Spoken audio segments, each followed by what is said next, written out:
ท่านคณะกรรมการที่เคารพดิฉันนางสาวณัฐฐาพร ใบพิมาย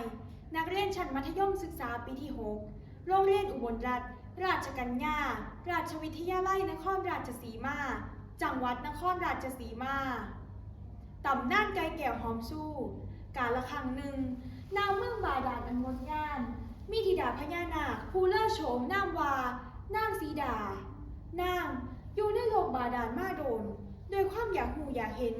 จึงแปลงกายเป็นไก่แก้วที่มีขนสวยงามแล้วขึ้นมาเที่ยวทั้งโลกมนุษย์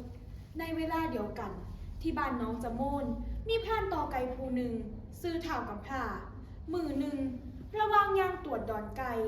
เขาก็ได้เห็นไก่แก้วตัวงดงามเลยเกิดความอยากได้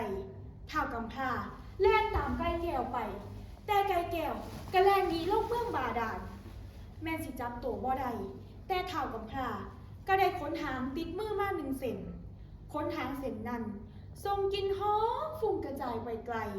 จนหอดบ้างของพญาจ่าตูมเมื่อพญาจ่าตูมได้กลิ่นหอมประหลาดก็เกิดความสงสัยเลยสั่งให้ทหารตามหากลิ่นนี้ทันทีบ่โดนทหารก็เห็นว่ากลิ่นหอมนี่มาจากขนหางที่อยู่กับเท่ากำพร้าทหารเลยพาตัวเท่ากำพร้ามาเข้าเฝ้า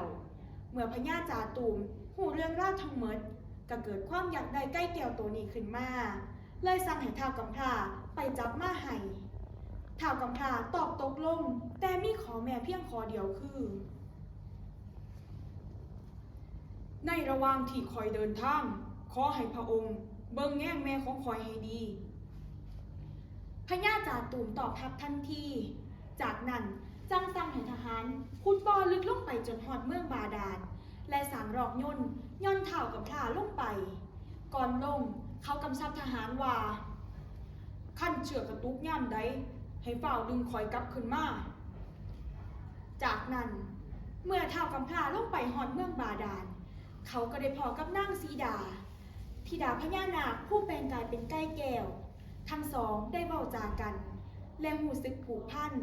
จนในที่สุดความผูกพันนั้นก็กลายเป็นความหักเมื่อเวลาผ่านไปเท่ากำพร้าก็ได้ใส่ชีวิตอยู่ในเมืองบาดาลอย่างมีความสุขแต่แล้วมื้อหนึ่งเขาก็ขึ้นหอดแม่ขึ้นมาเลยพานางสีดาขึ้นไปยามแม่น้ำกันเมื่อเดินทางมาหอดรอกย่นนางสีดาก็นึกขึ้นได้ว่าเรื่องของสำคัญไว้เลยขอให้เท่ากำพร้ากลับไปเอาให้ก่อนไปเท่ากำพร้ากำชับนางว่าห้ามแตะต้องเชือกย่นเด็ดขาดนางสีดาหับปากแต่ระหว่างท่านางเกิดอ่อนล้าเลยเผลอนำพิ้งเชือกท่านใดนั้นเชือกสั่นและกระตุกทหารที่เฝ้าอยู่ข้างเทิงก็เฝ้าซ้อยกันดึงเชือกขึ้นมาเมื่อเชือกขึ้นมาหอดปากบ่อทุกคนต่างต้องประหลาดใจที่ได้พอกับหญิงสาวผู้มีความงดงามเหนือมนุษย์ทหารเฝ้านำตัวนางไปถวายให้พญาจ่าตูมเมื่อพญาจ่าตูมเห็นนางสีดาก็เกิดความอยากได้